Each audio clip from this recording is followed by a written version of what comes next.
and we are honored to host today's webinar, The Next Wave of Hemp. While I have the opportunity, let me just take a few seconds to tell you about SC State 1890 program. Simply put, we help improve the quality of life and raise the standard of living for South Carolinians, particularly those in our state who are generally underserved and have limited resources. We accomplished this mission on behalf of SC State, which is one of the 2 land-grant universities in the Palmetto State. Clemson University is our sister institution. Like the more than 100 land-grant institutions in the country, the cornerstone of our life-changing work is agriculture and the health and human sciences related sector. With partners such as the USDA, the state of South Carolina, the South Carolina Department of Agriculture, and among many other agencies and organizations, we address critical issues affecting individuals, families, and communities by conducting problem-solving research, then providing research-based educational programs that put knowledge to practice.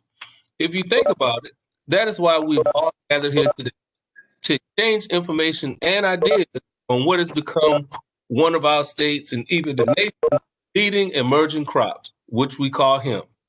What is shared and discussed today's webinar could have a direct and significant impact on the future of agriculture, not just in South Carolina, but across the U.S. and around the world. I think we can all agree industrial hemp has unlimited potential, of which we have not fully discovered. Today is just one of many steps that can help us get there. Before I turn the event over to our moderator, I want to personally thank Mr. Hal Singletary, CEO of Brightmouth Farms in Charleston, South Carolina, for the concept of this webinar and for extending a very special invitation to SC State University to host this event. We have a great group of panelists from the ag sector, the hemp industry, academia, and banking. Enjoy the webinar, and again, thank you for joining us. Up next is our Director of Marketing and Communications, Ms. Elizabeth Mosley Hawkins, who will moderate the webinar.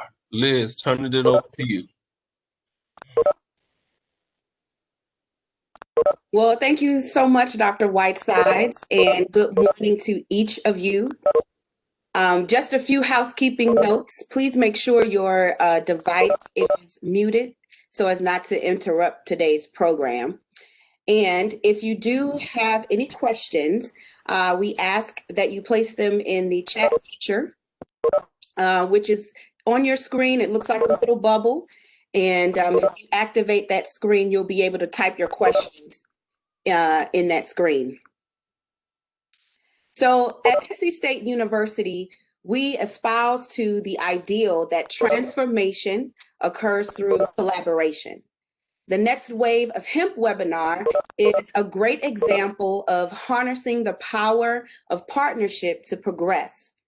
As Dr. Whitesides mentioned, our panelists represent a broad range of industry and business, which I believe reflects the type of synergy we will need to build an industrial supply chain and infrastructure for a green, or as Mr. Singletary likes to say, brighter future. So right here, here in South Carolina. So I'm going to introduce our panelists first. Today, joining us are Harold Singletary, who is the CEO of Brightmouth Farms, Vanessa Elsla, who's the Hemp Program Coordinator with South Carolina Department of Agriculture, Travis Johnson, the USDA Liaison here at SC State, Kelly Ann Flynn, Emerging Crops Program Coordinator at Clemson. From the U.S. Hemp Growers Association, we have with us Michael Bowman, who is a founding member, and Karen Wilcox, who serves as the Executive Director. Vice President and Relations Officer Kenneth Robinson, Melissa Christie, who serves as the BSA Officer, and they're both with Optus Bank. We also have with us Richard Mudd, who's CEO of Blue Water Greenbridge, and finally, Dr. Louis Whitesides, whom you have met. Now, we've categorized the way forward with industrial hemp by the 3 I's, what we call the 3 I's. So that's industry, innovation, and infrastructure. So we're going to begin today with industry. And that's looking at where we stand now as it relates to regulation, what producers and researchers are learning and experiencing in the field, and the federal assistance available for hemp farmers.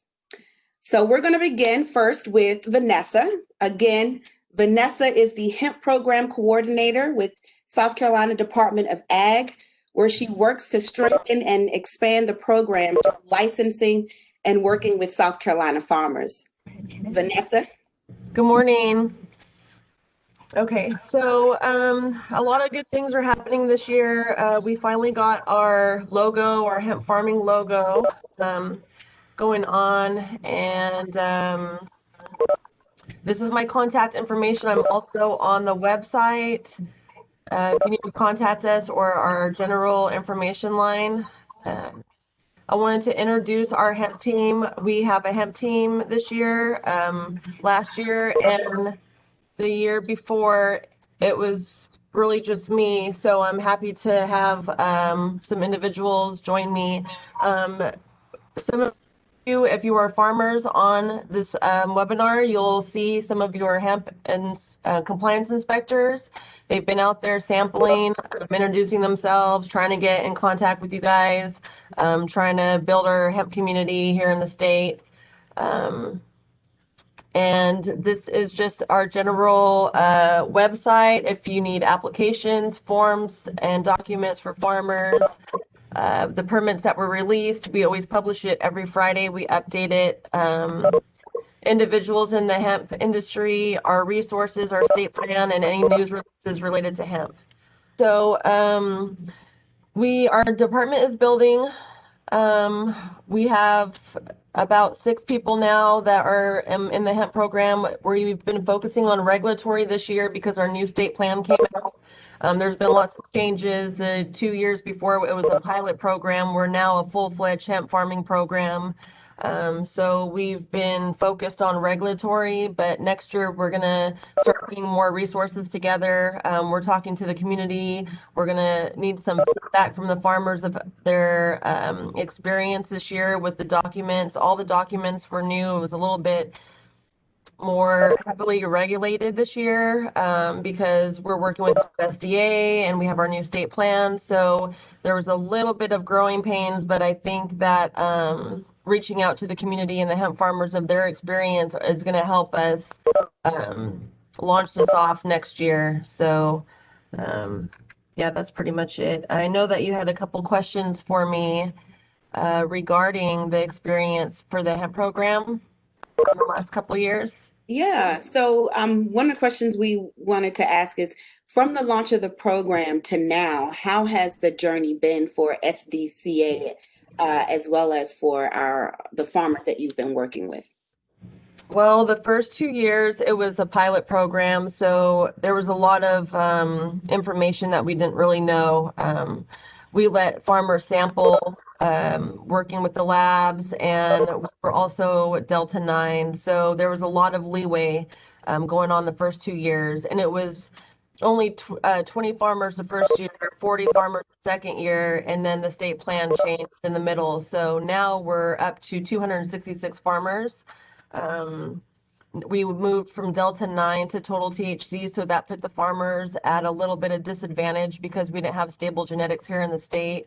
So I know they're working on that. We have a lot of farmers the first year that are still farming on year 3. So there was a little bit of growing pains. The state plan is a little bit more regulated, so we're really just trying to maneuver through the issues. I think that looking at everyone's COAs this year, I mean, majority of farmers passed. They did really well. They're adjusting to the change. So I'm hoping next year we'll be in a better position. And yeah, it's growing pains, but good things too. And one more time, you talked about genetic sampling. So is the industrial hemp fiber and grain genetics subjected to the sample testing standards as CBD? Yes. Yes. So if you grow for fiber, grain, seed, research and development, CBD oil, all of that will be sampled the same way. And just to reiterate, if there's anyone that's interested in launching out into this space, they must first go through licensing with SCDA. Yes, so anybody that has any type of hemp growing or raw hemp material in their possession needs to have a permit. We have a lot of permits available. That was another change that we did. We were only permitting the farmers, then we were permitting the processors. Now we're doing it from the farmers all the way into the very end for brokers. So we have permits for transportation companies, we have permits for labs, we have permits for warehouse and storage and drying facilities, we have permits for brokers. So if you want to help the farmers sell their product, so anyone that touches any hemp needs a permit. So we want to make sure everything's covered. Okay, that's great to know. Thank you so much. You're welcome. Thank you. So thank you, Vanessa. Up next, we will hear from Harold Singletary with Brightmont Farms, who's based in Charleston, South Carolina. And we'll hear from him on the extraordinary work that he and his team are doing to advance industrial hemp while maintaining integrity. All right. Well, good morning, everybody. I'd like to start off by thanking Dr. Whiteside, the South Carolina State 1890 Extension team, and all of the panelists that are in Brightmont Farms Network for joining and championing this webinar. For everybody listening in, thank you for joining us today, and hopefully it's very informative for you and give you a position to kind of start looking at the hemp industry in South Carolina. I'll share my screen now. Brightmont Farm is a vertical indoor hemp group with a grow campus in Moncks Corner and corporate office in Charleston, South Carolina. We were in the second group of hemp permits issued in 2018 through the South Carolina pilot program. We are a boutique indoor flower grow operation that also provides quality genetics and consulting to farmers. Our vision board helped us quickly realize South Carolina hemp focus was one-sided and that the 1,000+ uses of hemp gave us a bigger playing field than what was in play locally. So we began networking with associates nationally and internationally, local politicians, South Carolina State, Clemson, U.S. Hemp Growers Association, and many more to champion industrial hemp by expanding territories with strategic partnerships. In 2019, Brightmont Farms started an R&D project with Ford Motor Company, using hemp fibers as an advanced material substitute for replacing plastic parts in their cars. This strategic partnership with Ford continues to be rewarding, without South Carolina farmers expanding their offerings from CBD genetics into grain and fiber, the territory expansion we are in leaves our state behind. So here we are working to elevate this next wave of hemp for South Carolina farmers. South Carolina farmers have yet to touch, and those interested in hemp should entertain fiber and grain, which is the next wave of hemp. While the Farm Bill Agriculture Improvement Act rekindled hemp production, hemp fiber has yet to make a comeback in the U.S. In fact, it's the last aspect of the grain cannabinoid fiber trio of the U.S. hemp industry to develop, trumped by the promise of profit by its CBD-rich cousin. Yes, CBD has dictated much of the conversation surrounding hemp production regulations, but mostly problems in grain and fiber cultivation stem from an underdeveloped and disjointed supply chain, along with being regulated the same as CBD hemp production, as Vanessa has just stated. The hemp fiber market is limitless. Major companies looking for more sustainable alternatives have already begun adding hemp into their products, including Ford, Boeing, Volvo, BMW, Patagonia, Levi's, and more. Boeing, Volvo, and BMW are manufacturing in South Carolina and should be at the table with opportunities that will help build out South Carolina hemp supply chains. A brief overview of the many uses of hemp. As you can see, it has limitless potential. On an annual basis, 1 acre of hemp will produce as much fiber as 2 to 3 acres of cotton and as much paper as 2 to 4 acres of trees. From tissue paper to cardboard, all types of paper products can be produced from hemp. Hemp can be used to produce fiberboard that is stronger and lighter than wood. Substituting hemp fiberboard for timber would further reduce the need to cut down our forests. Hemp can be used to produce strong, durable, and environmental-friendly plastic substitutes. Thousands of products made from petroleum-based plastics can be produced for hemp-based composites. it takes years for trees to grow until they can be harvested for paper or wood. But hemp is ready for harvest in only 120 days after being planted. Why are we only focused on one use? Connecting universities, farmers, and manufacturers with technology. The agri-tech solutions we are working to develop with strategic partners will bring agricultural technology products, services, and applications derived from cultivation of industrial hemp that can be used as advanced material technologies for automotive, aerospace, textile, and more. Despite the numerous challenges involved with breaking into this industry, hemp fiber is beginning to gain traction in the U.S. At Brightmouth Farms, we are making the connections, slowly piecing together the supply chain puzzle, which has been dismantled in the U.S. since hemp's prohibition. My fellow South Carolina hemp farmers and those interested, you are a major part of that supply chain. What you need to know is that not all hemp varieties can be used for the bass and herd because the bushy or CBD-rich varieties don't have the right characteristics for decortication. Everything grown in South Carolina and infrastructure developed has been CBD genetic focused to date. Our Agri-Tech Solution Initiative has us working with South Carolina State 1890 Extension, Clemson University, Ford, Ed Farm, U.S. Hemp Growers Association, and many more, with a common goal to champion South Carolina industrial hemp. Industrial hemp paving the way as new superfood. The way consumers have been getting protein in their diets is shifting from animals to plants, an assertion supported by the recent rise of plant-based meat substitutes and fast food restaurants adopting this shift in the food market. Hemp seeds contain a protein that is more nutritious and more economical to produce than soybean protein. Hemp seeds are not intoxicating. Hemp seed protein can be used to produce virtually any product made from soybean, tofu, veggie burgers, butter, cheese, ice cream, milk, etc. Hemp seed can also ground into a nutritious flour that can be used to produce baked goods such as pasta, cookies, and bread. The hemp grain market will grow in the U.S. as food manufacturing companies such as Unilever, Kraft, and Nabisco, to name a few, increasingly adopt and incorporate hemp seed and hemp seed-derived ingredients into their products. Our action item is to get the conversation started while working with regulatory agencies to include FDA, the South Carolina Department of Ag, and food manufacturers to change the narrative and compliance scope. This final slide is our blueprint, and it covers the 3I concept: industry, innovation, infrastructure. Our call to action is championing a supply chain that protects the farmers and allow for our South Carolina industry to diversify its hemp product offerings.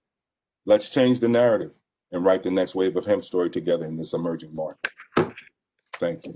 So you talked a lot about agri-tech solutions that you guys are working on with advanced materials, and even with the slide that you showed, the modern uses for industrial hemp.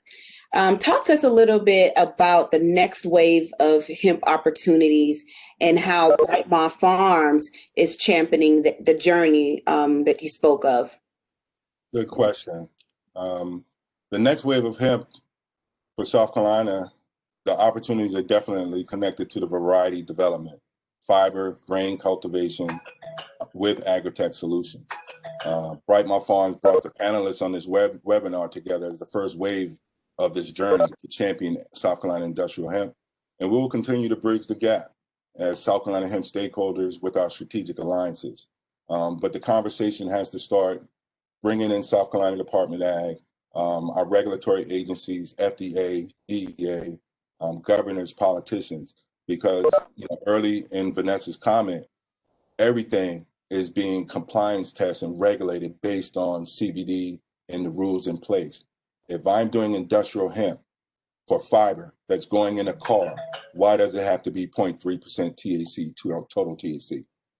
So we have some work to do, but the opportunity is vast. Hemp can change the future for our children, it change the future for South Carolina ag, and we have to, as strategic partners and stakeholders, work together to make that happen. Great, thank you so much. We'll now hear from USDA liaison Travis Johnson, whose focus will be on federal assistance available for hemp producers. Okay. Like Ms. Hawkins, my name is Travis Johnson. I'm with the USDA, United States Department of Agriculture.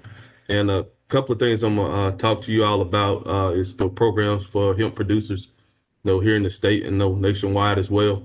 And a couple of things will be, number one, loans that are available for producers, and also two, the crop insurance program that will help you protect the crop out there in case of any damages that you come in contact with. All right. First, before I get into this program with USDA, all of the USDA programs that are available to producers, for producers to know that you have to have a farm serial number. That means you have to be signed up with the at your local FSA office for you to be able to take on these programs. So make sure that you go into your local FSA office and find out what it takes for you to attain that farm serial number. Number one, hemp producers may be eligible for FSA loans such as operating ownership if you're a beginning farmer, and also farm storage facility loans.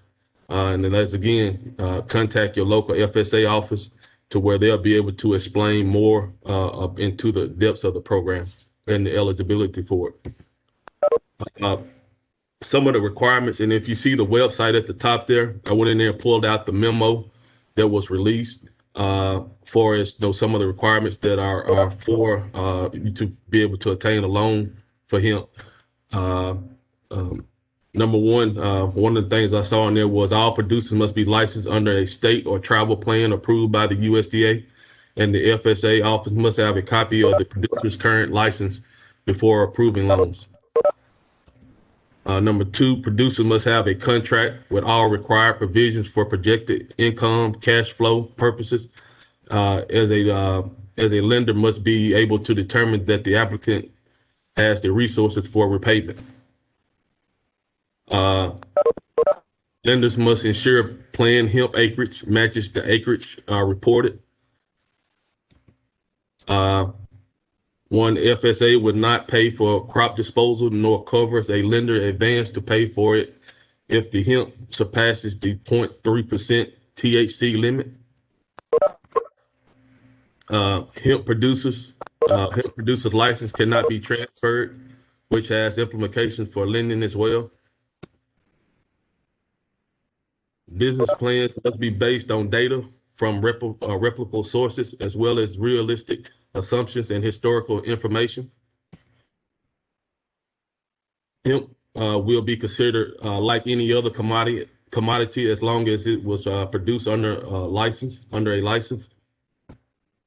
And last, the memo also noted that some banks do not accept financial transactions for hemp operations at this time. So applicants should make sure that a bank is available to them, accept those type of transactions. Right here is a fact sheet from FSA office on the different type of loans that are available out there. And like I said in the previous slide, that hemp will be treated like any other crop out there. As long as you meet the eligibility requirements for it.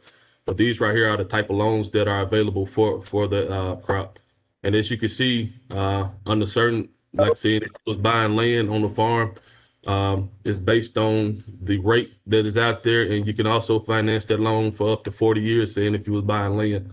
So those are some of the requirements or whatever, or some of the benefits of trying to attain a loan through USDA, the Foreign Service Agency.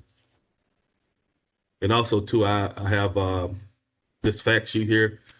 Send it to Ms. Hawkins. So if you would like a copy of it, please contact her to get it. And let's talk about crop insurance. Crop insurance right now is in the pilot program. And what that is last year, what was the first year for crop insurance to be available for him. And last year was only 21 states that was in the pilot program. And as of this year, they have added 4 more. And if you see those are the 4 that are in the yellow that was added for this year. And also, you can see down here it said the insurable type of for hemp include fiber, grain, and CBD. And your coverage levels on hemp is start at 50% up to 75% levels for hemp, and they're usually in 5% increments that you can choose for as insuring your crop. Some of the same requirements for a loan with for hemp is the same. Some of the same requirements that'll be for crop insurance that producer must comply with state, tribal, or federal regulations for hemp producers. You must have at least 1 year of history producing the crop.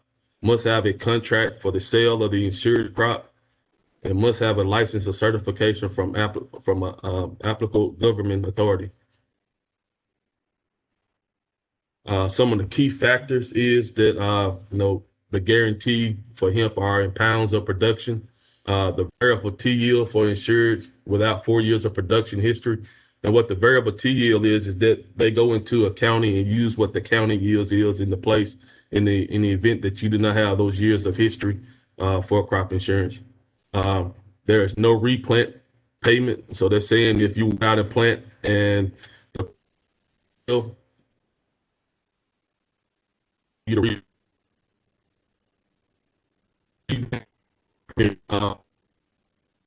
that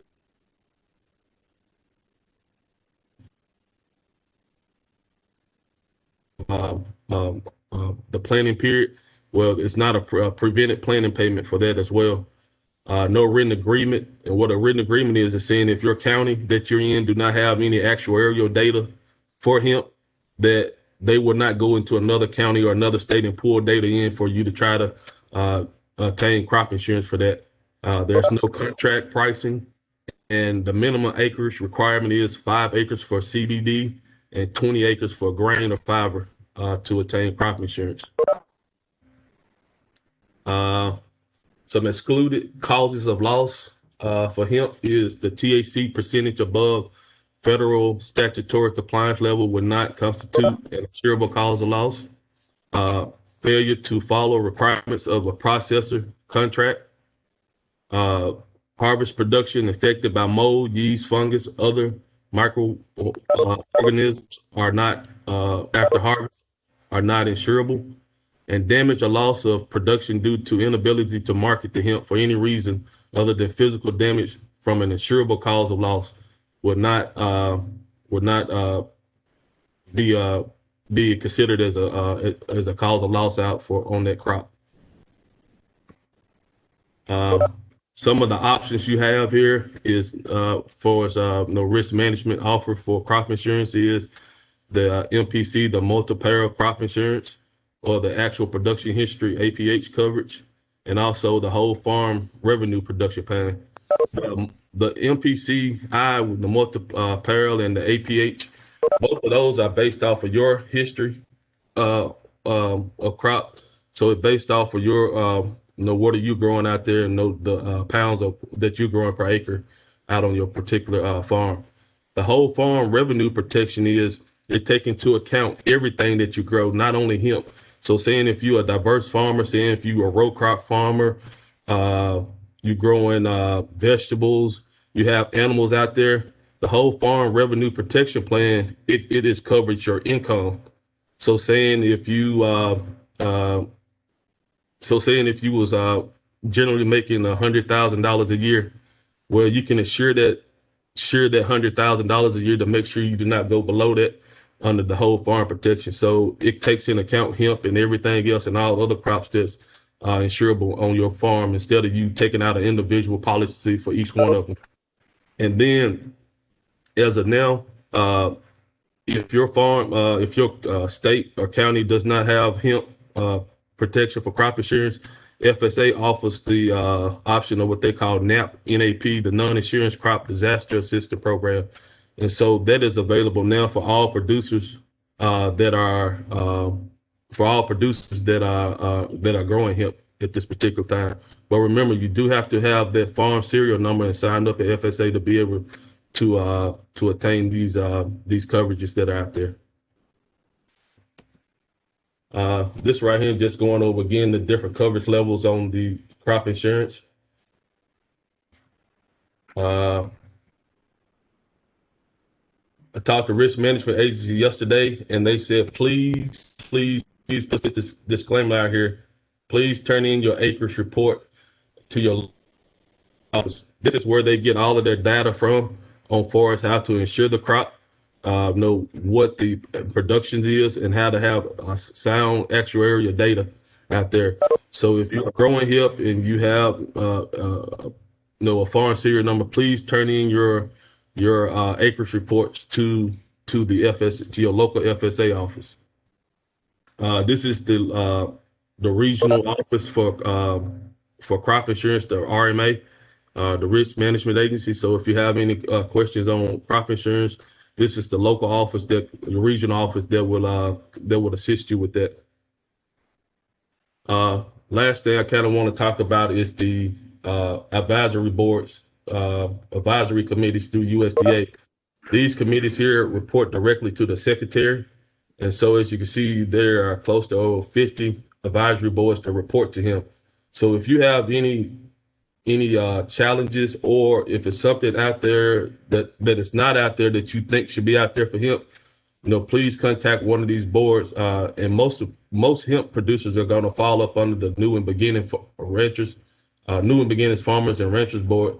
And so you see the website is up there, and you can also click on that and find out who's the chairman of that and contact them to give them further feedback on how to improve hemp services in your area. And I'm saying, this is my information here. If you need to contact me, my office is located on South Carolina State campus here in the 1890 Research and Administration building. So if you have any questions or need answers, or not only hemp, but anything that's dealing with USDA, please contact me, and I will do my best to get you the correct answer for you. Thank you so much. Before I move to the next presenter, I know Vanessa has to jump off in a few minutes, and I see some questions relating to licensing and permits. So let me just ask these questions while Vanessa is still with us. Vanessa, quick question. Let me see if I can find it. Well, I know one question is if you would briefly explain the process of hemp farming applications and licensing. Okay. So January 1st, our applications will come out for farming hemp. It'll run through January 1st to March 31st. And all the other permits are all year long, so that those are available on our website. Now, I want to kind of circle back to the FSA number. That's a requirement on the application. You must have the FSA number. If you don't have one, your application will get denied. Now, with the FSA number, this is what's happening. People are not reporting their FSA acreage. That's going to be a big problem. That goes into what Travis was saying about the crop coverage, and that's also we're not being represented properly. Right now, we're at 330 acres of hemp being grown in the state because of the acreage being reported. We're at 5,368 acres and around 100 acres of indoor grow. So farmers are not reporting their acreage, and it's an issue, especially when we have outside companies coming in wanting to do crop insurance for hemp, and I can't prove to them because the FSA office, that's what they have recorded. So I cannot stress that enough of reporting your hemp acreage. So that's the requirement. We run background checks for every single permit that you apply for. We're looking for any drug charges, felonies in the last 10 years. And then as far as the application for farming, we want all addresses that the hemp will be grown at, warehouse and storage facilities, maps, GPS coordinates. Everything is going to be online this year. I'm going to have a tutorial with that. We'll publish that on our website. We'll have workshops on that to help out. The other permits are paper applications right now, but that also is going to be transferred over to an online system as well. and then payments and everything. Right now, we're doing everything kind of old school. We're taking checks and money orders, but we're going to try to move into credit card payments for acreage amendments, application permit fees, application fees. So that pretty much sums up the application process. I know there was a couple other questions I was trying to answer. Not sure if I. Yep, there was one on whether or not a permit is needed for retail. Okay, so we do not give permits for retail. So that will be Commerce, City of Commerce, and we do not give permits for hemp retail. So that gets to the sticky situation of the smokable hemp and all that other stuff. We do not give permits for retail. Okay. Yeah. And the farm serial number, where does one get that from? So you're gonna look up your local FSA office in your county or your city, and you'll make an appointment with them. That's also going to be in our resource book for the new year too. That information will be on our website. So you're going to contact your local office. You'll make an appointment. You'll go through the application process, and then that's when you get your FSA number. Great. Thank you so much. And what we'll do, we have everybody's email addresses if you had registered for the webinar. So we do plan to send to you a link of today's webinar as well as the presentation. So we'll be sure to get that to everyone. Thank you, Vanessa, so much for answering those questions. It just moved. Thank you. Okay. So closing out this segment on industry is Kelly Ann Flynn with Clemson University. Kelly works with growers of varying levels and experience as this new industry develops. So Kelly? Just about some hemp fiber specifically today, and some issues around production and processing. I work at Clemson University. I'm part of the Clemson Hemp program team, which includes folks from research, extension, and regulatory. We're spread out across the state, and we work together directly with farmers, and then also on research projects to solve some issues involving industrial hemp fiber and CBD production. Excuse me. This in 2020, I was involved in a replicated trial of CBD flower that was replicated in 4 locations around the state. We trialed 10 different varieties, and also in Clemson, I grew 9 different varieties I did a replicated trial of 9 different varieties of hemp fiber. Because we are a land grant institution, and hemp is not the first agricultural industry to move into the state, there's a very large pool of information about developing agricultural industries that we can play off of.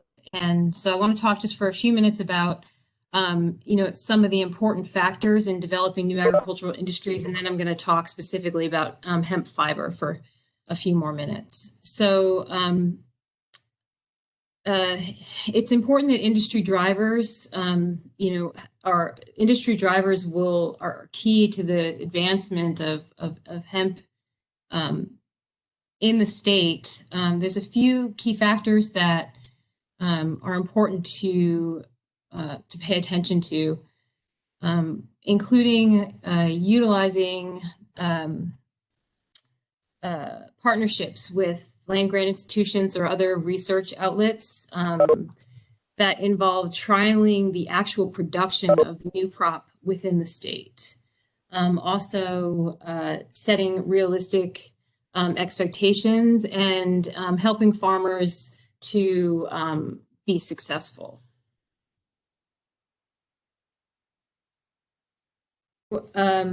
Production trials established a foundation of information.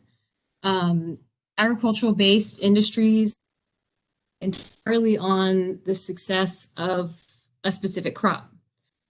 Regional trials help to establish the best genetics, and they're essential for which are essential for a farmer's success. We know that plants perform differently in various locations, so trialing plants in the location that they're going to be grown is incredibly important. New agricultural industries create opportunities for farmers within the region. And regional production creates jobs and also creates a more secure economy. It's important that both production and economic factors are looked at early on in the development of new industries. Uh-oh.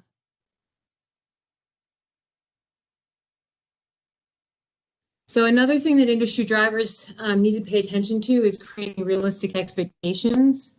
Farmers are not likely to grow crops without economic incentive.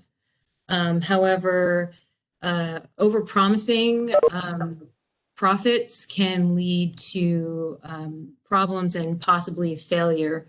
So industry drivers are key. Need to develop strong relationships with farmers so that communication channels are open, and also be aware of market fluctuations in the agricultural industry from year to year and set realistic expectations for profitability. Oops. I am not.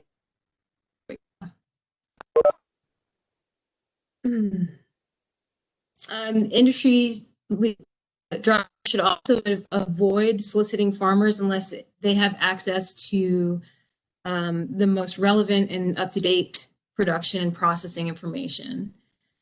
Education for farmers should be a key component in a new business plan or industrial effort.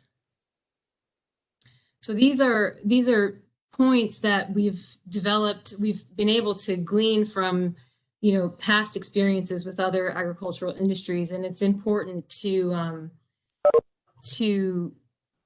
heed some of these points before, getting ahead of yourselves with your ideas. So processing of industrial hemp fiber specifically in South Carolina is something that I want to just talk for a few more minutes about. Hemp fiber is grown agronomically, as you picture. The stalks are made up of the outer layer is the bark, then there's a bast fiber layer, and then there's a woody cellulosic core in all hemp fiber. All of that is held together by lignins and hemicellulose polymers act as a glue to hold the stalks together. Marketability of hemp before any of those industries that Harold mentioned earlier needs to be processed, and it's rather involved process in a lot of cases to get hemp to a point where it can be utilized in some of those thousands of industries that Harold mentioned earlier. So from the field, hemp first needs to be retted, and that's a process of hemp to remain in the field to begin to break down or rot to have through bacterial degradation, which begins to break down those glue-like fiber, those polymers that hold the plant together, and it allows those fibers to be freed up to move on to the next stage, where after the retting process, the plants are moved to a decortication process, which is essentially, there's various decortication methods, but essentially it's the process of separating the long stringy fibers from the woody core inside of the stem. Decortication normally happens, traditionally it happens on retted material. However, there are some new technologies coming online that can handle green stalks directly from the field. And there are some benefits to green decortication processes, which include higher quality fiber products and maintaining more of the fiber integrity due to not having that process of the fibers breaking down in the field to some degree. So after the hemp is decorticated, and this picture here is is raw hemp material from the field going into the first stage of after the hemp is decorticated, it goes to a cleaning process. So long stringy fibers come out, and then the woody herd gets sorted from one another. Another step usually is involved where the stringy fibers are cleaned of any residual herd material that's left in the fiber. And then from there, it has to go through the long fibers go through what's called a degumming process, and that's usually a chemical separation of the remaining lignins and hemicellulose polymers left in the plant from the long stringy fibers to leave just a pure fiber material at the end. And then after the fiber is degummed, it goes through a carding process to prepare it for whatever industry it's going into. So the reason that it's important to kind of have an idea of what's involved in processing hemp is because hemp creates a lot of biomass, and proximity to processing facilities is going to be key in any hemp industry that is developed in the state. And there are small scale processing methods, but eventually you can see here, this is a Italian hemp processing facility. And this is a huge facility, and it's capable of processing a lot of hemp in a short period of time. However, transporting tons and tons of hemp over great distances very quickly becomes less and less profitable for specifically the farmers, but it drives the price up of the final product and creates less opportunities for profit for farmers. So it's important to keep this in mind as we're moving forward in the industry to consider what processing facilities we have available. And here's some examples of what the final product out of a very basic hemp facility would produce. The woody herd up here on the left, which can be used in construction materials as bedding for animals. The finder fibers can be processed to different degrees to be used in different types of textiles. The powder, the hemp dust that's separated from the plant material during processing can also be used in polymers and composite material. So with that, this is my contact information, and that's all I wanted to say about fiber processing today. And if anyone has any questions, I'm happy to answer them. So our next segment is innovation, and we will hear from panelists on potential research and development enterprise for industrial hemp. We'll first begin with Dr. Lewis Whitesides on hemp's potential as a biofuel alternative and the important use of its fiber in transportation production.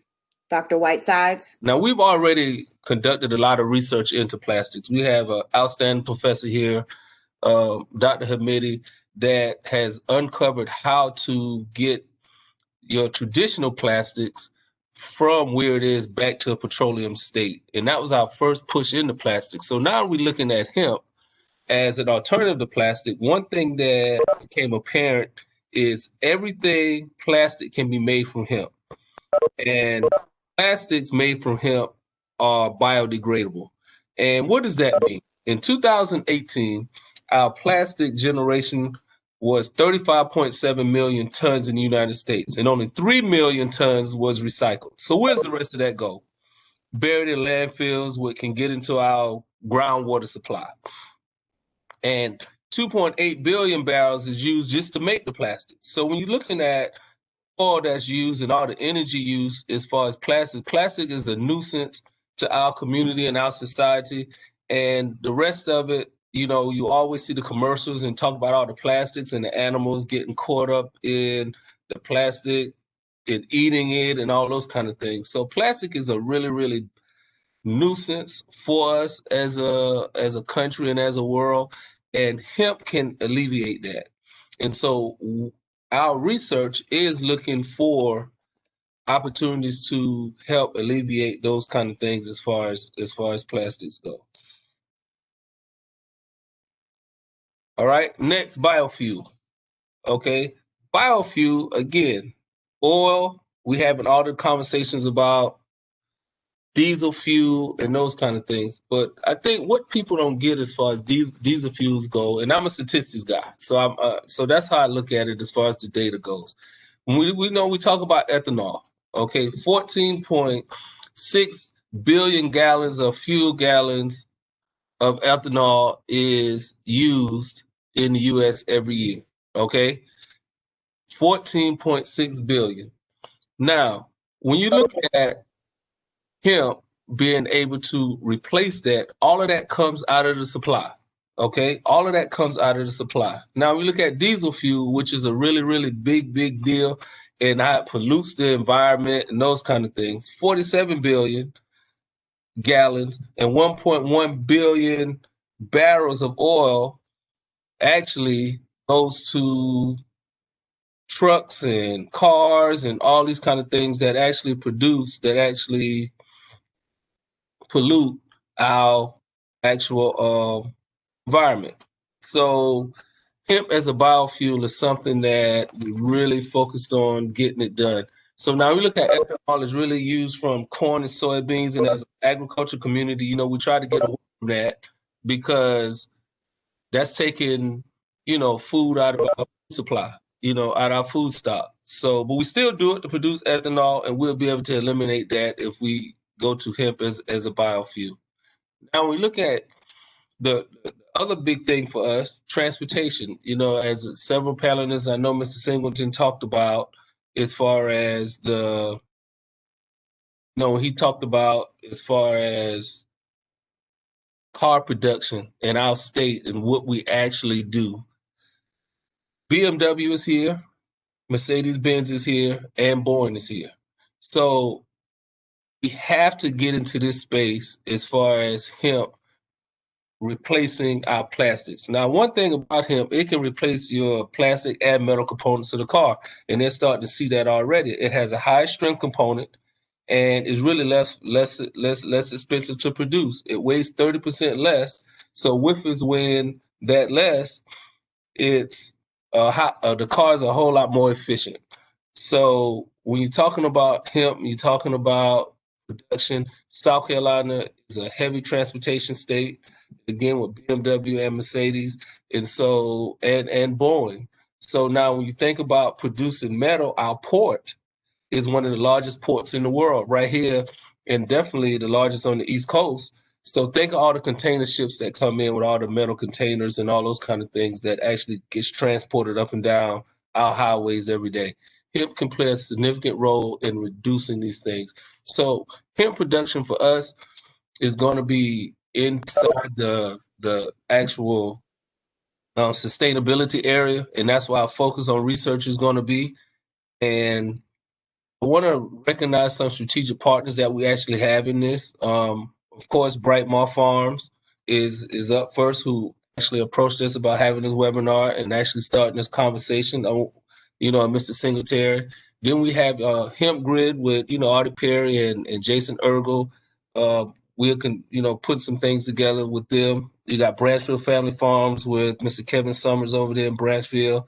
Alma Farms, James Alma, doing some stuff with them. And then we have, of course, our sister institution, Clemson, where Kellyanne just spoke about all the stuff that they're doing. So Clemson PSA are big partners. So we have a lot of different people that we're working with and doing things with to make sure that these things come to fruition, what we say. But sustainability is a big deal for us, and a focus that we're actually looking at trying to push forward as the environment continue to get more polluted and that sort of thing. Hemp can be a real viable component of trying to alleviate a lot of those things.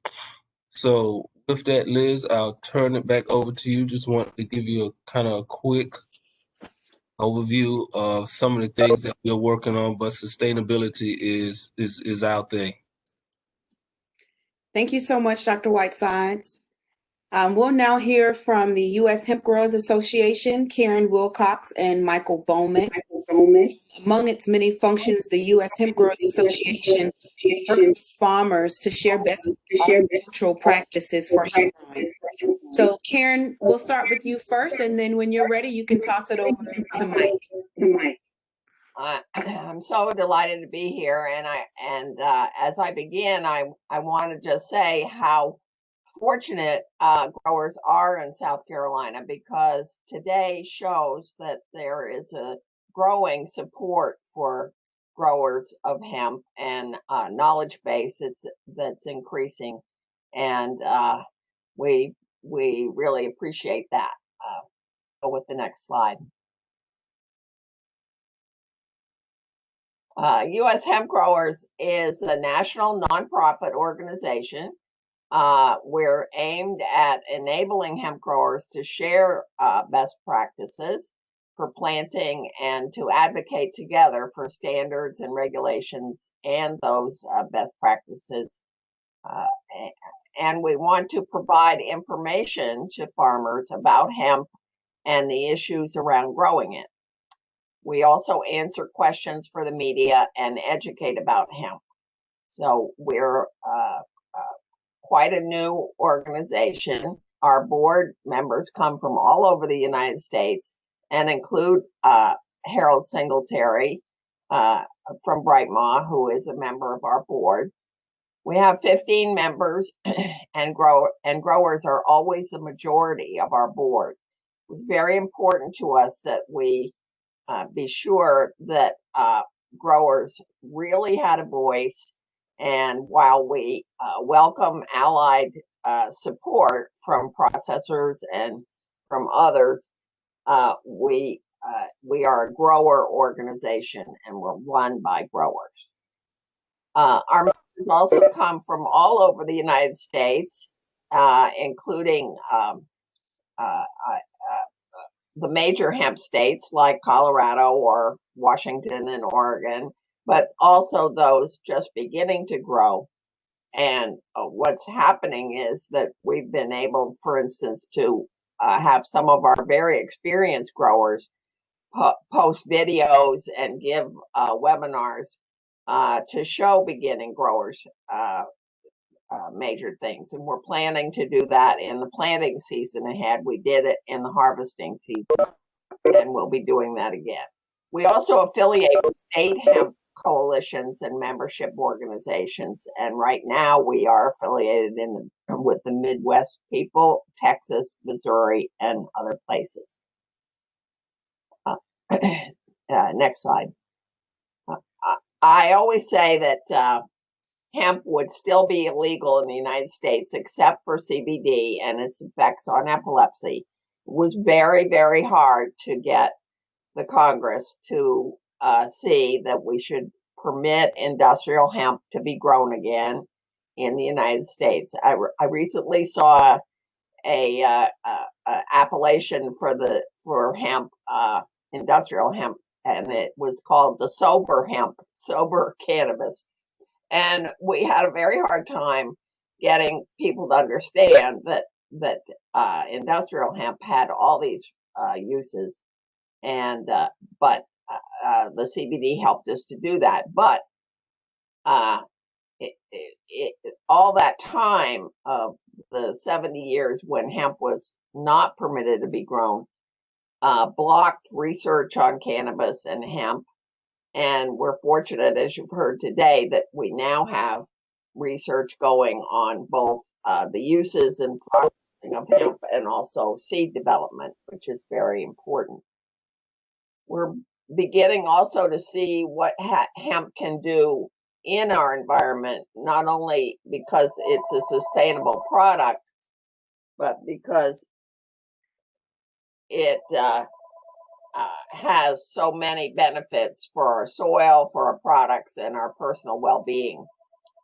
Hemp is a bioremediator, and that's important for growers to remember, because if you plant it in soils that have some issues, you need to remember that and perhaps plant a double crop. It will clean your soil, so it's a very good thing, but you can't sell that heavily bioremediated hemp into certain products. And hemp grows faster and stronger than trees, as we know, and it is so sustainable that it's going to contribute in the future to our change issues and remediating so many other things. Next slide. Now, USHCA started only in January 2020. We immediately filed a comprehensive comment on the USDA interim final rule. Ideas in it were considered thoughtful and are being strongly considered by USDA. And we filed a second comment when USDA had about 12 questions that they wanted answered about that also. During the COVID outbreak, USHCA also advocated for hemp growers to receive consideration in the coronavirus food assistance program. In the second iteration, we were finally successful. And we do have congressional staffs and USDA who call us and ask for credible information. We're pleased about that. We always want to provide them with factual and broad information. And we are a go-to media source for strong commentary on hemp growing. Next slide. And how can you become a member of USHCA? There is strength in numbers, a lot of strength in numbers. We deliberately kept our annual dues as low as possible, and they are, for a grower, they are $100 a year. Allied members pay a little more and their dues support growers and information for themselves. And we do have memberships for academics. Our very first member was a student, and government scientists also have a special membership available to them if they would like to subscribe. We also just have a support category for people who are just interested in hemp, and there are a lot of people in the country who are. So one can go to www.ushempga.org, ushempga.org. And the GA is not for Georgia, it's for Growers Association. And go to the membership tab where there are instructions for signing up. We hope that many who are on the webinar today will consider that. We think we have a lot of value for you. We do a newsletter every week on Friday, and we have other information on our website, the ushempga.org, for our members and actually the general public. So we're looking forward to working with you. You can look for us on Facebook and LinkedIn as well, and other social media. And my contact information, Karen Wilcox. You can get me through the website and 202-792-2556. Now, I'm going to be followed here by the chairman and founder of U.S. Hemp Growers, Michael Bowman. He has been very involved in legalizing hemp for over 20 years, and Secretary Vilsack nicknamed him Mr. Hemp. So he's a very, very knowledgeable and enthusiastic supporter of hemp. And Mike, I think we have a slide for you to talk from, and go ahead from there. Will do. Thank you, Karen. Well, thank you everyone for this call this morning, and as a herald in South Carolina State. I'm sorry, I'm getting a lot of feedback on my end. Is that feedback for everybody? Okay, Karen, there we go. I'm sorry. Thank you. And so it's just a real honor to be here today, and particularly for me to see the and be part of the HBCU communities in the 1890s, being a part of these early advances in the industry. I think this is the most important thing to think about, and this crop this is not a new crop. This crop has been around and part of civilization for over 10,000 years.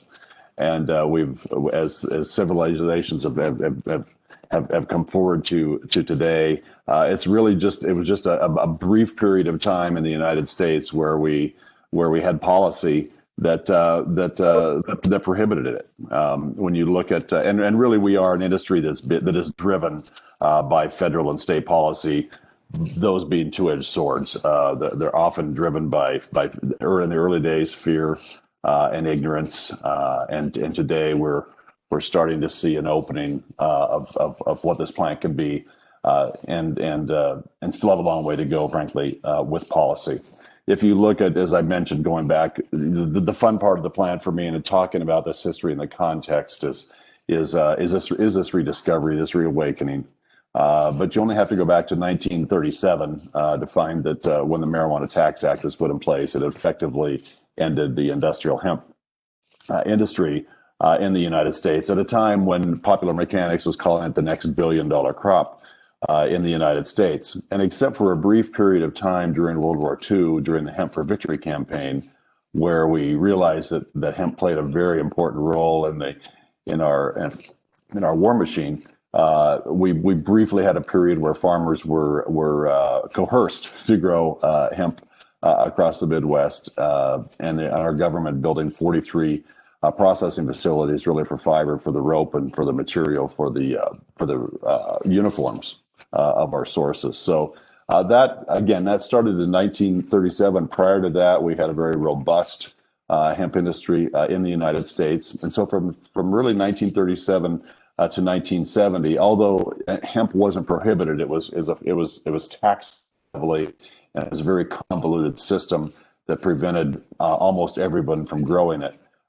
We were effectively under prohibition with that. In 1970, over the objections of many in Congress and on Capitol Hill, hemp was included in the Controlled Substances Act as a Schedule I drug. So we lived with that designation and that prohibition of hemp from 1970.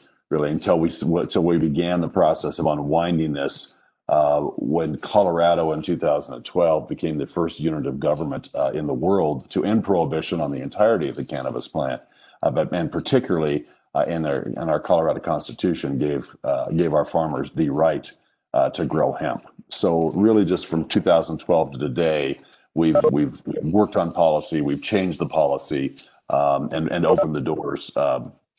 To be part of this, for him to be a part of our future. We in 2013, in June of that year, were able to include language in what became the 2014 Farm Bill, Section 7606, to legalize hemp. That was done in late June of 2013. As a fun aside, we did have a U.S. hemp flag made from hemp fiber for that floor debate that happened on the 19th of June of that year, and we were able to find a way to get it flown over the U.S. Capitol on July 4th of that year. That became an international story, and later was credited to a comment by then a DEA administrator that said that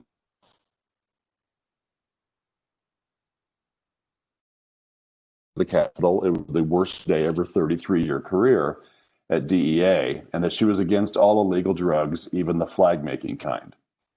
And I just share that story in part because in the interest of showing you the uphill battle we've had with the bureaucracy and the policy that was really baked in from 1937, then exacerbated through the Controlled Substances Act in 1970, to getting this crop set for research under the 2014 Farm Bill and then completely descheduled in 2018 and returning it back to its rightful place, America's farms, so that we could take this plant and do all of the wonderful things that you see on a single slide. This is it mirrors very closely one of Harold's slides earlier, but when you think about all the things that we can do with this plant, food, feed, fuel, fiber, building materials, energy production, and token, it really is a plant. We can bioremediate soils.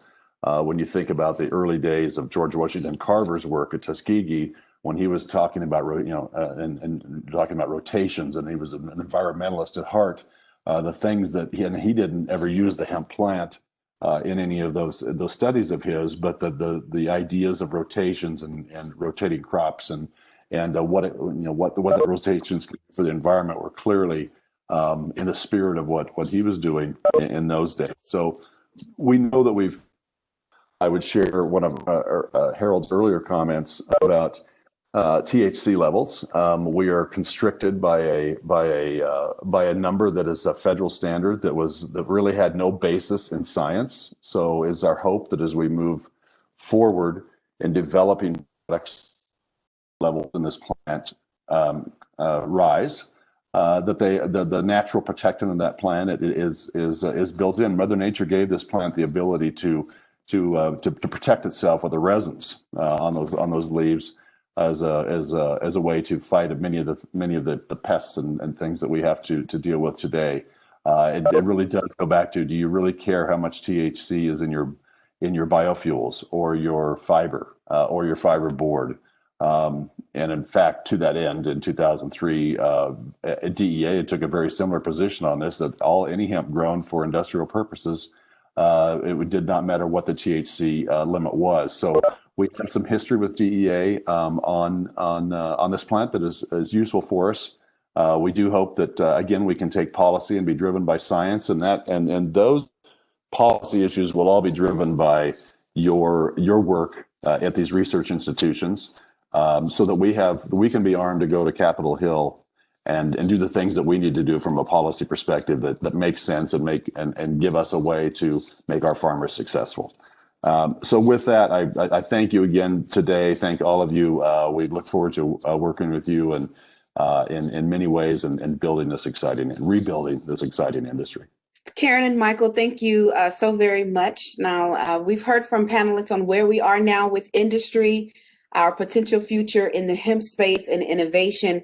And now we will explore how we get there in this final segment with resources that will help build an infrastructure for optimal growth of industrial hemp. So as with any business venture, investors or financing plays a role in upstarts and in expanding business operations. To guide us through what it takes to grow industrial hemp through capital are Kenneth Robinson and Melissa Christie, and they're both from Optus Bank. Kenneth and Melissa, you're up next. So I'm from Optus Bank. I am the BSA officer. That role is charged with making sure the bank is compliant with the Bank Secrecy Act, which includes any type of financial crime as well as regulatory compliance. Optus Bank is ready to serve the banking needs of South Carolina hemp license holders. So we're one of the first banks in the state that actually has a hemp program that meets all regulatory requirements, so that we can successfully bank hemp license holders. We have been excited about serving the hemp industry since about August of 2019. So at Optus Bank, we like to say that we know hemp banking. We have followed the Farm Bill, which removed hemp as a Schedule I controlled substance. This, in turn, you guys already know, made hemp a ordinary commodity, and it allowed financial institutions to legally bank hemp.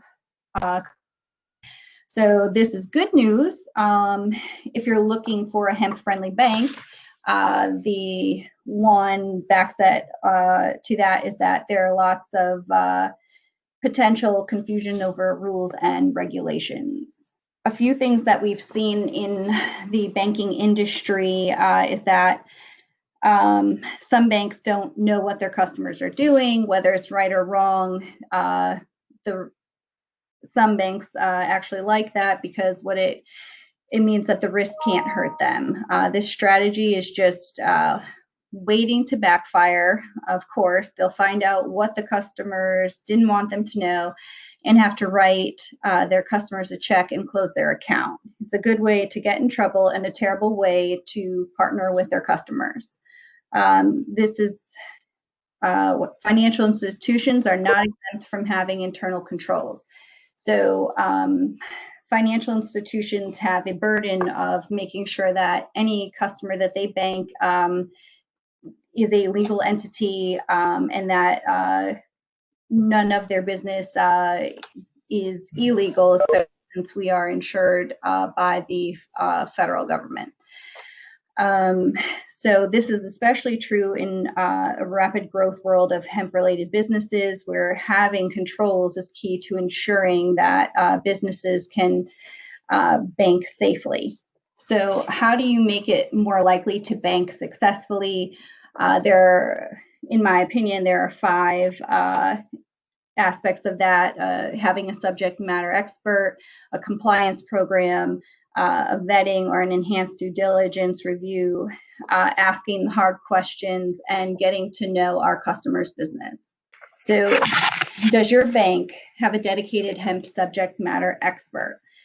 To really be able to partner with customers in this ever-changing environment, a bank needs to have an entire vertical with people solely dedicated to hemp-related businesses. And those people need to be experts on hemp. Does your bank have anyone on staff who can talk the logistics of your business with you? Do they have a policy for lending or taking deposits in the hemp space? Is their leadership not only on board, but have they also accumulated the necessary knowledge to embrace banking hemp? If any of the answers to those are no, you should find a new bank. Does your bank have a written compliance program? In August of 2019, Optus Bank launched its, at the time, industrial hemp program, currently called a hemp program. We sat down and worked with the South Carolina Department of Agriculture. We developed a program, policies, and then some controls around it to make sure that we could do it legally. And then we sat down with our regulators to make sure that they were in agreement, got these items approved by our board, and launched our program. Is your hemp-friendly bank vetting you or just inviting you in? So the best thing a bank can do for you is to make sure you're as good a partner for them as they will be for you. This should want you, or they should want you to be a customer for the relationship you develop as much as for the money you can deposit. So there are many banks who are either just solely focusing on hemp, or many banks that are not actually asking what you do. So you may be able to say you just are a farmer. And if they don't ask any follow-up questions, that could be difficult in the long run. Kind of leads into our next question. What hard questions are they asking you? So while we realize that asking questions can be frustrating, can seem a little bit prying, our hemp program requires that we really do a deep dive into your business, that if you tell us that you're a farmer, we're going to follow up and ask you what it is that you farm. Our program requires a valid license. It requires an enhanced due diligence review, which we send out to any customer in the hemp space interested in opening an account with Optus. It's designed to understand your business and ensure that there's no connection to a marijuana-related business, which is in the state of South Carolina still illegal, and as such, there should be always a separation between your hemp business and any investment or other business that you have that might involve a marijuana-related business. All hemp customers must go through this screening prior to any account being opened with Optus Bank. How well does your bank know your business? It's important to remember that good things come from business partners really knowing each other. There's a difference when a bank has researched and understands your business. And the least your bank should do for you is to make sure you're being banked safely. And to that end, I would leave you with one thought. When it comes to your hemp related business, make sure that your bank is staffed with subject matter experts who are all in and fully compliant at every level. So on to Optus Bank specifically, we believe that we don't sell products, we serve people. So we have many different types of business accounts, and we offer many different types of lending. And as a hemp license holder, the difference at Optus Bank is that you once you go through the vetting process, you can open any type of business account or apply for any type of loan that any other business is able to do. And there are no extra fees for being in the hemp space, and we will not close your account. You can have hemp in your name. You can talk business with us, and we will be open to it, and your account will not suffer. And here is my contact information. Great, thank you, Melissa. What we'll do is hold the questions. I want to make sure that we get Richard, if that's okay. Sure. Okay. All right, so let's move on now to our final panelist, Richard Mudd, who's CEO of Blue Water Greenbridge.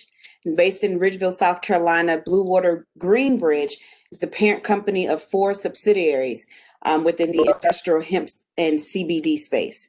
And so they do processing, research and production of hemp, analytical testing, and other commercial services. So Richard, take it away. Okay, hi everyone. I think I'm batting last here. It's been very nice seeing all these beautiful faces here, and thank you, Elizabeth, for hosting this, and Harold and South Carolina State. Wasn't expecting to be on this webinar, but I'm honored to be able to maybe show a little bit of what's been going on in my world as an entrepreneur in the space. Blue Water Greenbridge was created a couple of years ago. We're a holding company, and we've invested in the CBD and industrial hemp space. And listening to Harold and Kelly from Clemson, I would normally call that a distraction in my field, as we're just focusing on the oil, focusing on remediation and distilling down crude oil from the biomass. And But now that I hear Harold and Kelly, it's just really inspiring that we're looking into other forms of genetics, bringing in the different types of fiber for the multiple reasons that Harold had pointed out for the textiles and the hempcrete and the plastic substitutes, the agritech solutions. I thought that was fascinating, and I would love to learn more about that. And I truly believe that there is a great opportunity for this country to get in line with some of their beliefs, and I would love to support that as much as I can. And listening to Karen Wilcox and Mike Bowman of the U.S. Hemp Growers Association, that was also inspiring. I intend on joining that association shortly after this. I think they're doing great work, and yeah, it's just been enlightening just listening, and I could talk about their businesses all day. But for us at Blue Water Greenbridge, it's been a very unique road. I started this industry back in 2016 in the state of Maine, and it was within the medical marijuana space. And we still have a holding company up there as well, and that company is doing well. But when the 2018 Farm Bill was rolling out, we saw, me personally, an opportunity because it was going to be able to touch all corners of the country, and potentially now there's a global market for industrial hemp, and they lumped in CBD. So when the South Carolina State or South Carolina Department of Agriculture rolled out a new hemp pilot program, I moved back to South Carolina, and me and some friends, we applied for a grower's permit, and we have been going through the growing pains with Vanessa and the Department of Ag. Kudos to her, hats off to her and her new hemp team. It's been very difficult for them. I've witnessed it. I think that they've done a great job putting this new compliance division in. Shelby Steck is our compliance officer. We have a beautiful greenhouse in Ridgeville, and I think they're doing the best they can with the tools that they have, and they were able to take some of the heat off of SLED. I thought that they were having a hard time dealing with industrial hemp, and I just want to take my hat off to them, and whatever we can do as a company to support them, we're going to continue to do that. Another thing, I was interested with Kelly talking about the different types of harvesting methods within the fiber plant.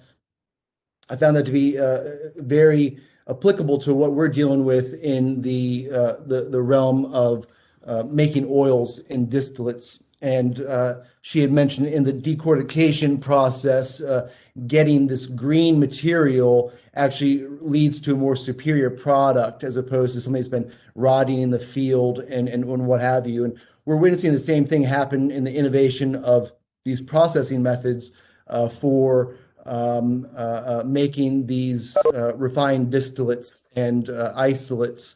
And you can take the green material and not have to go through the curing process, and using items like liquid nitrogen to flash freeze this biomass, this flour, and it can really lead to a superior product, a clean product, a solventless product that can be used in cosmetics. You can give it to grandma, you can give it to your pets and things of that nature. And at Blue Water Greenbridge and our sister company Magnolia Botanicals in Ridgeville, we are working towards trying to be as cutting edge as possible with our processing methods. And it's been a tough road these last few years. We're an opportunity zone compliant business. We found an amazing site in Ridgeville. We share space, and I'll show you an image of the 13-acre campus we share with the publicly traded company ArborGen, and they're experts in plant tissue culture.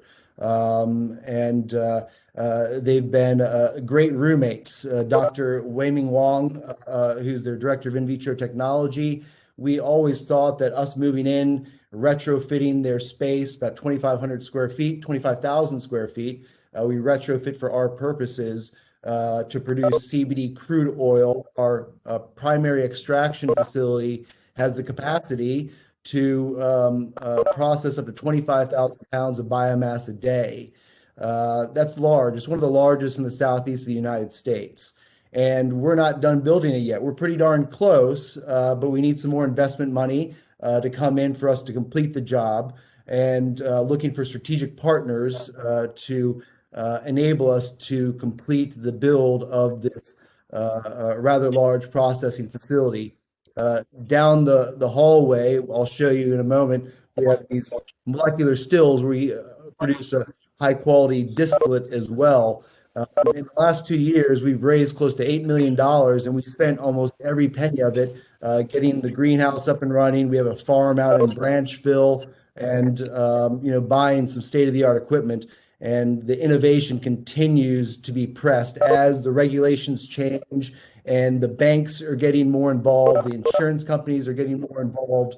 I call it the valley. You're having a lot of players that normally wouldn't be in the industrial hemp space now being engaged with industrial hemp because of the regulations changing.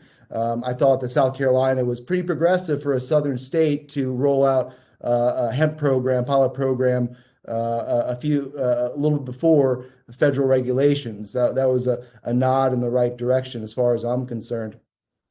And with that, as the regulations change at a federal level and at a state level, we'll see more banks get engaged, more private equity. That's where we get most of our funding, is through private equity. They're getting more and more excited about this new administration that's coming in.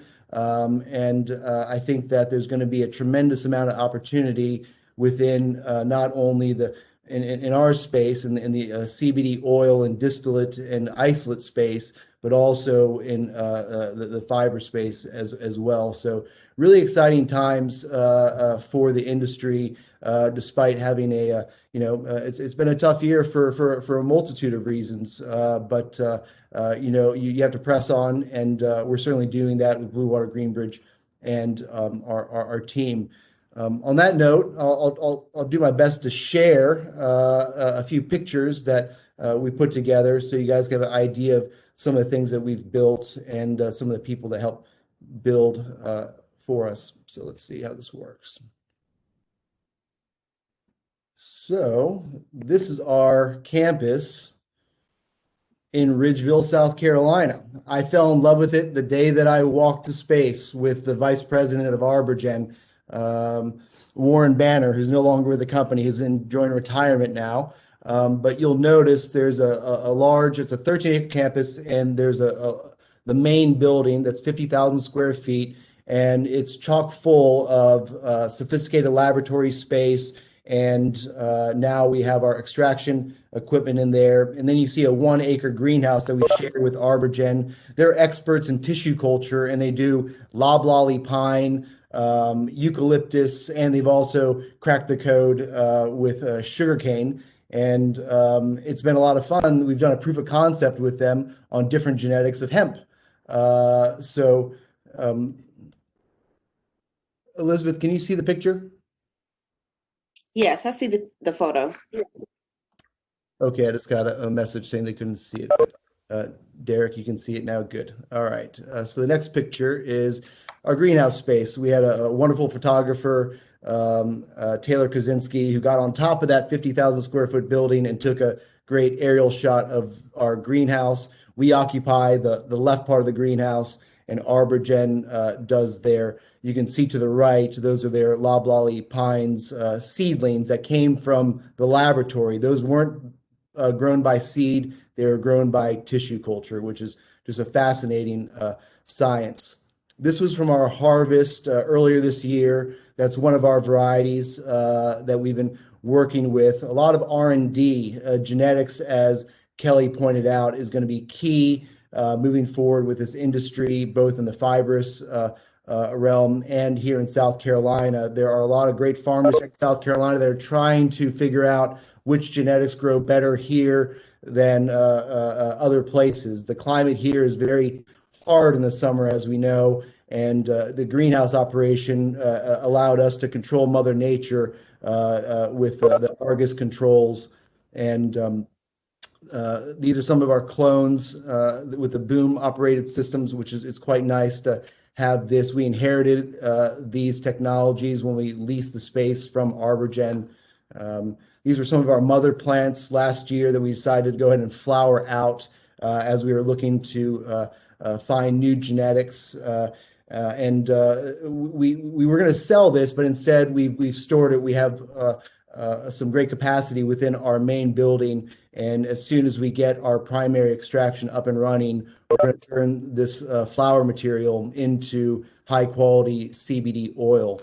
That's Madeline Good. Madeline, I miss her. She came down from the state of Maine to help us with our program here. She's now back in Maine, working in her family's farm, and she's going to start growing industrial hemp for fibrous reasons, textile reasons, and I'm really proud of her and wish her the best. But that's a great photo of her messing with a plant. Blanton Sharon, he's no longer with the company, but a wonderful grower, and that's one of our random varieties that we were playing with as well. I don't know who that guy is, but his playing with the plant. And there's a picture of Dr. Wong's finger pointing at some tissue cultured plants. She took a shoot of our plant, one of our genetics, and was able to go into the lab with her team and micropropagate the plant from the shoot. And she was able to, there's a great photo of her in one of her growth chambers working with some of our varieties. That's one of our, looks like our lifter varieties. She was able to do 1, 2, 3, 4, 5 different plants from a single microscopic shoot. And now her advancement has gotten so far, she's been able to find varieties that work best for her and put them into a process called somatic embryogenesis, where they're now through a quality seed, she's been able to micropropagate them, create embryos from those seeds, and put them in cryopreservation. And you can pull from that cryopreservation next week, next month, next year, 10 years down the road. And when you pull from that, you're going to be able to create the same genetic and multiply it hundreds, millions of times. So if you can imagine having a field filled with the same genetic across, that'll be very advantageous for the farmer and the processor, knowing they're going to get a consistent quality material. This was just pure synergy. We have no contracts with them, but we've really enjoyed working together on these tissue culture projects. Some more tissue culture images here and here. Again, that came from one shoot, and then all of a sudden you have life. And in that clear liquid, it's agar. It's a gelatin, and part of her process is to find the right nutrients to incorporate into the agar so this particular plant can grow well. They crack the code with pine trees and eucalyptus and sugarcane. Hemp, it's a different plant which requires different nutrients to grow. And again, she had never touched the plant until about when we met, and now she can't get her hands off it. This is David Vaughn. This is in one of our laboratories. He's making a crude oil with some of our varieties at a small scale. And let's see, we have in-house a HPLC, a high pressure liquid chromatography machine. I call it the truth machine. And this machine here measures potency. So all of your minor cannabinoids, THC, the minor THCs, we offer this service in-house and for our strategic partners and farmers. And as we get more comfortable, we'll roll this service out to the public as a third-party testing facility. Shimatsu worked with us getting this up and running, and it's a fabulous machine. That guy that's actually in there's our brand director, Kurt Kleinfelter. He doesn't know what he's doing. He's just posing as a model on that picture. Those are 4 of our 7 molecular stills that were custom made for us by Pope Scientific. Each one of those costs about $120,000. There is, we're very close to firing these up. We just got our rooftop units connected. We spent a tremendous amount of money and effort converting this laboratory into a distillation lab. We're probably a week away from firing up 2 of these stills. And what these stills can do are take winterized crude oil, which is very dark in color, and turn it into a refined distillate. You can see on the bottom here, there's a few spigots where the crude oil will turn into a distillate. And that's what you'll see going into cosmetics, into tinctures, into pet care, etc., essential oils, what have you. They're really cool machines, and I'm really looking forward to getting these machines fired up. Pope Scientific, they're based out of Wisconsin. They've been doing this technology for a number of years, and the cannabis and industrial hemp space has they've picked up some business, certainly, as CBD oil, cannabis oil has become very popular, not just, again, in this country, but around the world. This is the beast. This is primary extraction. If anybody's ever been to a distillery or a large brewery, it's the same type of precision welding that takes place to build these stainless steel containers. In the back there, against the wall, is a falling film contraption. We took over about 5,000 square feet of space. And that's looking the other way. This primary extraction facility laboratory can process up to 25,000 pounds of biomass a day, as I mentioned. And that bus of machine in the back is called a filter press. And that filter press squeezes the biomass, and it goes through a series of procedures to create a high quality winterized crude oil. There are, again, I wish I knew what all these filters and reservoirs do. It's going to take some sophisticated operators, and we will be hiring. We have some high quality operators in place, but we'll soon be hiring to help with this facility. And primary extraction. And when the winterized crude oil is done, it makes its way down the hallway to those molecular stills, and we can make the distillate and further refine it into isolate as well. So we're very proud of this. This is a long time coming, but these 2 areas right here are about 90% complete, 95% complete. You'll see the rooftop units on top. Those weren't cheap. We have to isolate the airflow in here because this is an ethanol-based extraction system. So we don't want to compromise the rest of the 50,000 square foot building. So we had to put in brand new industrial HVAC to isolate this to make a very safe work environment. The state fire marshal and our local fire marshal in Dorchester County, they've been very helpful, and they've put us kind of at, I don't know if it's a good or a bad thing. It's a double-edged sword, being at the pinnacle of compliance with processing, because it was expensive, and it continues to be. And here's some nice shots from Taylor in closing. Our logos: Eddystone Farms, Blue Water, Greenbridge, Magnolia Botanicals. We have a new website up, bluewatergreenbridge.com. We're still looking for investors in this venture, investors at bluewatergreenbridge.com. Anybody that's interested in applying for a job or any general information, info at bluewatergreenbridge.com. We'd love to hear from you. Thank you so much, Richard. So exciting, the things that are happening with your company. So thank you so much.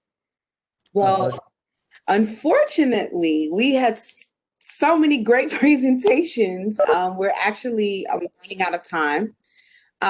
What I promise that we will do is we have a member of our team that have written down the questions, or copied the questions, I should say. And we'll make sure that we get these questions to the appropriate panelists. And I just ask that the panelists would respond to those questions. We really appreciate everyone for taking the time to come on and learn a little bit about what's happening in the industrial space, industrial hemp space. So great presentations from our panelists. We thank you so very much for taking the time to share what you've learned and experienced in your various roles. Today has been a great day. I'm Elizabeth, sorry. Yes. I know we run out of time, but this is Kenneth, Vice President of Optus Bank. Could we, give Melissa, our BSA officer, answer that one statement to Sir Blocker real quick? Sure. Melissa? Hi. I just wanted to, it's unfortunate that that individual posted the comment for all to see rather than contacting us directly. But I just want to explain that Optus Bank is a community bank. We are a small institution, but in the beginning of the pandemic, which would have been around mid-March, we did lose some employees, which did make it a little difficult to respond to the demand. His figures are not accurate, but there were loans that were denied based solely off of any reason that we deny any loan outside of the hemp space. And additionally, since this time back, I want to say 3 months ago, we hired a few individuals, one lender specifically who is dedicated just to the hemp lending team. So thank you for letting us respond to that comment. We're going to wrap up, but as I said, we will make sure that we send presentations to everyone that has registered for the webinar. So we have your email addresses, and I just want to thank everybody again for participating. Today has been a great day. Industrial hemp and its products are certainly a rapidly growing sector that is and will continue to impact agricultural markets globally. So I think we've learned today that there's not just one way to move forward in this space, but the one thing that we've all learned is that it's going to take all of us to work together. So again, thank you to our dynamic panelists, Brightmont Farms, SC State University, 1890 Research and Extension, Clemson, Optus Bank, Blue Water, Greenbridge, and the U.S. Department of Agriculture, as well as South Carolina Department of Ag. Thank you so much.